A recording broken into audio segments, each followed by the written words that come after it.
મિત્રો, સંકટ મોચન હનુમાનજી અજરા અમર દેવ છે। પૂર્ણ શ્રદ્ધાથી હનુમાનજીની ભક્તિ કરવાથી હનુમાનજી અવશ્ય હાજરા હજુર થાય જ છે। સાક્ષાત પધારી પોતાના ભક્તોના સંકટ દૂર કરે છે। હનુમાનજી ખૂબ જ શક્તિશાળી દેવ છે, કારણ કે જુદા જુદા અનેક દેવતાઓએ હનુમાનજીને વરદાન આપ્યા છે। જેમ કે બ્રહ્માજીએ પ્રસન્ન થઈને કહ્યું કે આપને કોઈનો શાપ નહીં લાગે, આપને ક્યારેય કોઈ પણ અસ્ત્ર શસ્ત્ર દ્વારા મારી નહીં શકે, આ ઉપરાંત કોઈ પણ સ્વરૂપે વિચરી શકશો। દેવાધિદેવ મહાદેવજીએ તેમને પ્રસન્ન ચિત્તે કહ્યું કે આપ બુદ્ધિવાન તેમજ ચતુર બનશો, આપના અંતરમાં સદાય ભક્તિ રહેશે અને આપ સમુદ્રને પણ ઓળંગી શકશો।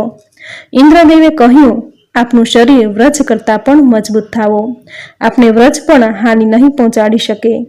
વરુણ દેવે તેમને હંમેશા જળથી રક્ષણ આપ્યું, અગ્નિદેવે પણ તેમને અભય વરદાન આપ્યું અને અગ્નિની જ્વાળા તેમને ક્યારેય હાનિ નહીં પહોંચાડી શકે। સૂર્યદેવે તેમને યોગ સિદ્ધિ આપી, જેનાથી હનુમાનજી સૂક્ષ્મ સ્વરૂપ તેમજ વિરાટ સ્વરૂપ ધારણ કરી શકે। યમદેવે તેને અભય વરદાન આપતા કહ્યું, હે હનુમાનજી, આપને ક્યારેય યમદંડ હાનિ નહીં પહોંચાડી શકે, આપની નજીક મૃત્યુ નહીં આવી શકે, આપ અભય છો। કુબેરજીએ પણ તેમને સિદ્ધિ અને સમૃદ્ધિનું વરદાન આપ્યું। વિશ્વકર્મા દેવે તેને સુંદર વરદાન આપતા કહ્યું, હે અમારા પ્રિય હનુમાનજી, આપના દ્વારા રચિત કોઈ પણ રચના અખંડિત રહેશે, અહોનિશ રહેશે, આપના અસ્ત્ર શસ્ત્ર ક્યારેય ખંડિત નહીં થાય। વાયુદેવે હનુમાનજીને અદ્વિતીય ગતિ બક્ષી। આ ઉપરાંત કામદેવે રાજી થઈ તેમને વરદાન આપ્યું કે આપને કામવાસના ક્યારેય પ્રભાવિત નહીં કરી શકે, માટે હનુમાનજી બાળ બ્રહ્મચારી કહેવાયા। લોકકથામાં હનુમાનજીના જન્મસ્થાન અંગે જુદી જુદી માન્યતા છે। હનુમાનજીનું જન્મસ્થાન અજન્યા પર્વતમાળા પર પણ કહેવાય છે, જે કર્ણાટક રાજ્યમાં હમ્પીમાં આવેલું છે।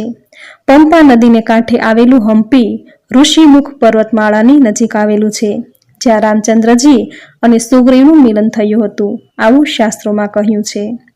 રામાયણ કાળમાં રાવણનો ભાઈ અહિરાવણ ખૂબ જ શક્તિશાળી અને માયાવી વિદ્યામાં પાવરધો હતો। આ ઉપરાંત તે જાદુઈ મંત્ર વિદ્યામાં પણ નિપુણ હતો। લંકાના યુદ્ધમાં અહિરાવણ પણ રાવણની સહાય કરવા આવ્યો અને તે રામચંદ્રજી અને લક્ષ્મણજીને બંદી બનાવી પાતાળ લોકમાં લઈ ગયો। હવે રામચંદ્રજી અને લક્ષ્મણજીને તેની કેદમાંથી છોડાવવા માટે અહિરાવણનું મૃત્યુ નિપજાવવું અત્યંત આવશ્યક હતું। જો અહિરાવણને મારવો હોય તો 5 જુદી જુદી દિશામાં માયાવી દીવાને એક સાથે બુઝાવવા પડે। આથી આ કાર્ય સિદ્ધિ કરવા હનુમાનજી એકમાત્ર શક્તિશાળી હતા, કારણ કે તેમને સર્વ દેવતાઓ દ્વારા અનેક વરદાન પ્રાપ્ત હતા। આથી હનુમાનજીએ પંચમુખ ધારણ કરી એક સાથે 5 દીવાને વાયુદેવનું ધ્યાન કરી બુઝાવી નાખ્યા અને અહિરાવણનું તત્કાળ મૃત્યુ નિપજ્યું। હનુમાનજી ભગવાન રામના સેવક હતા અને તેમના સ્વામી મુશ્કેલીમાં હતા, ત્યારે તેમણે પંચમુખી અવતાર ધારણ કર્યો।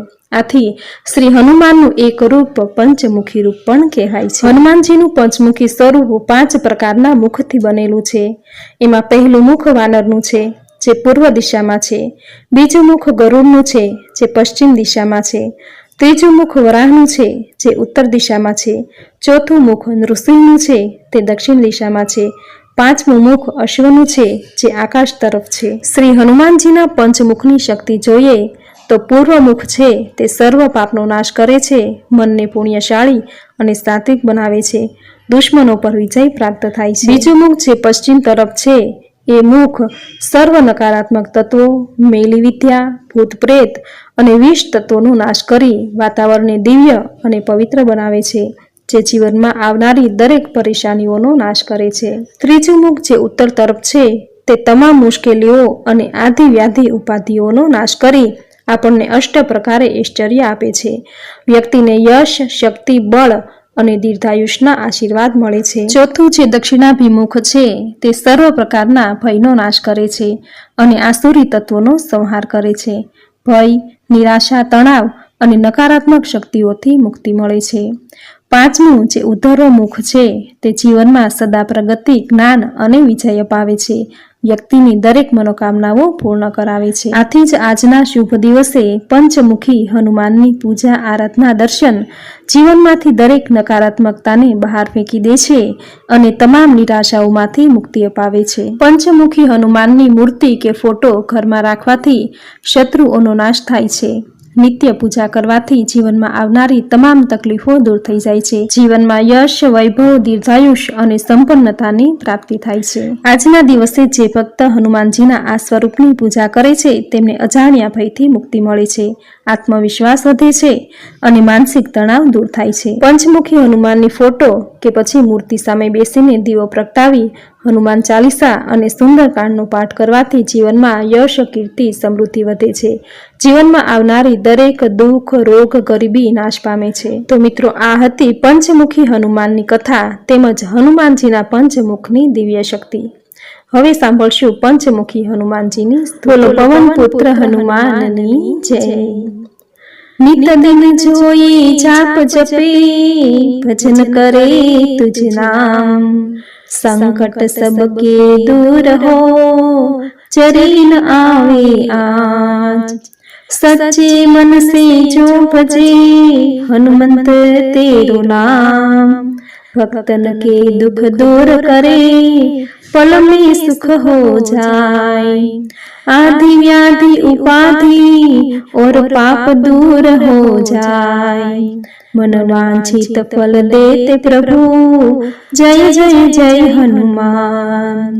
देव प्रभु की भक्ति रहे हृदय अमित, गद गद कंठे नमन करूं, देव प्रभु तुझ पाय।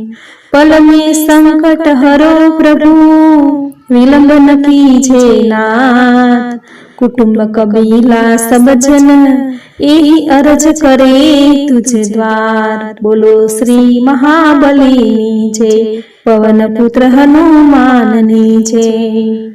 तो मित्रों, खूब ज सुंदर शब्दों में पंचमुखी हनुमाननी कथा, हनुमानजीना पंचमुखनी शक्तिનું રહસ્ય, તેમનું મહાત્મ્ય તેમજ પંચમુખી હનુમાનની સ્તુતિ આપણે સાંભળી, જે સાંભળવી આપને જરૂર ગમી હશે। મિત્રો, જે વ્યક્તિના જીવનમાં સમસ્યા ખૂબ જ વધારે આવી રહી છે, જેવી કે દુઃખ, નિરાશા, રોગ, ગરીબી કે અજ્ઞાત ભય, તો તેમણે તેમના ઘરે પંચમુખી હનુમાનની ફોટો કે પ્રતિમા રાખવી। આ ફોટો કે પ્રતિમા સામે બેસી ઘી કે તેલનો શક્તિ અનુસાર પંચમુખી દીવો પ્રગટાવી હનુમાન ચાલીસા અથવા સુંદરકાંડના પાઠ કરવા। આ અનુષ્ઠાન 11, 21 કે 31 દિવસ કરવાથી જીવનમાં આવનારી તમામ તકલીફો જેવી કે રોગ, કષ્ટ, દુઃખ, ગરીબી, ભય, ગ્રહદોષ, સાડાસાતી, પનોતી વગેરે દરેક સમસ્યાનો નાશ થશે, તેમાં કોઈ સંદેહ નથી। એકાગ્ર મનથી અને સાચી શ્રદ્ધાથી જો આ અનુષ્ઠાન કરવામાં આવે તો ચોક્કસ વ્યક્તિના જીવનમાં સુખ, શાંતિ, સમૃદ્ધિ, સમાજમાં માન સન્માન, યશ, કીર્તિ પ્રાપ્ત થશે। આવો મહિમા છે પંચમુખી હનુમાનની પૂજા, ભક્તિ, દર્શનનો। તો મિત્રો, આજના આ વિડીયોમાં પંચમુખી હનુમાનની કથા, હનુમાનજીના પંચમુખની શક્તિ તેમજ પંચમુખી હનુમાનની સ્તુતિ તમે પૂરી શ્રદ્ધાથી સાંભળી, જે સાંભળવી આપને જરૂર ગમી હશે। તો વિડીયોને લાઈક કરી કોમેન્ટમાં જય બજરંગબલી, જય શ્રી પંચમુખી હનુમાન જરૂર લખજો। ચેનલ સબસ્ક્રાઇબ કરી બાજુમાં બેલ આઇકન જરૂર પ્રેસ કરજો। આવી જ નવી ધાર્મિક માહિતી, નવી ધાર્મિક કથા સાથે ફરી મળીશું। ત્યાં સુધી